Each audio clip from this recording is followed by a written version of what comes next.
Hello，大家好，今天我跟妈妈一起去市场啊，我们买一些青菜啊，我们买了的青菜是什么呢？我们一起看一下吧。好，那这个是白萝卜，白萝卜ဆိုတာကကြတော့老师蒙拉乌အဖြူပြောတာပေါ့နော်这个是红萝卜，这个是红萝卜，红萝卜ဆိုတာကကြတော့မုံလာဦးအနီကိုပြောတာပါ这个是西红柿，西红柿，西红柿လို့လည်းခေါ်တယ်番茄လို့လည်းခေါ်တယ်ခရမ်းကျင်သီးကို这个是青椒，青椒，青椒ဆိုတာလားဆိုတော့ငရုတ်သီးအစိမ်းကိုခေါ်တာပေါ့နော်ငရုတ်သီးအမှဲ့ကိုကြတော့辣椒，辣椒လို့ခေါ်တယ်这个是酸球，酸球，酸球ဆိုတာကတံပရာသီးကိုပြောတာပါ然后这个是包心菜，包心菜，包心菜လည်းခေါ်လို့ဆိုကျွမ်း心菜လည်းခေါ်တယ်ပေါ့နော်ဒါ包心菜နဲ့ကျွမ်း心菜ကကြတော့ကော်ပီတုပ်ကိုခေါ်တာပါ这个是芹菜，这个是芹菜，芹菜ဆိုတာကကြတော့လို့ဆိုတရုတ်နာမည်ကိုခေါ်တာနော်芹菜然后呢这个是花菜，这个是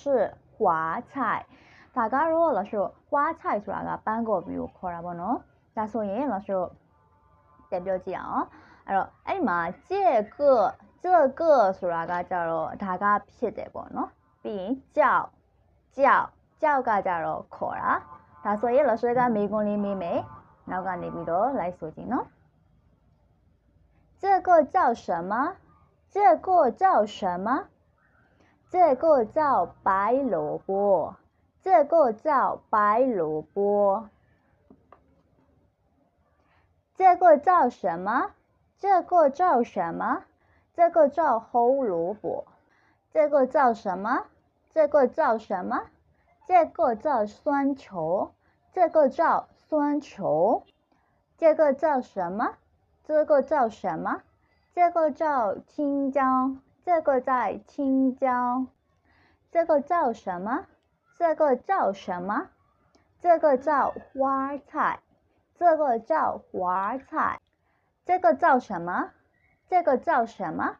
这个叫芹菜，这个叫芹菜。这个叫什么？这个叫什么？这个叫包心菜，这个叫包心菜。ဒါဆိုရင်ဒီနေ့သင်လိုက်တဲ့ဟင်းသီးဟင်းရွက်နဲ့ပတ်သက်တဲ့ဟာလေးတွေကိုပြန်ပြီးတော့လေ့လာကြည့်ပါအသီးနှံလေးတွေမြင်တဲ့ခါကြလို့ရှိရင်ကြက်ထားတဲ့ဟာလေးတွေကိုလိုက်ပြောကြည့်ပါဒါဆိုလို့ရှိရင်老师မှတ်မိလာပါလိမ့်မယ်အားလုံးပဲကျေးဇူးတင်ပါတယ်谢谢大家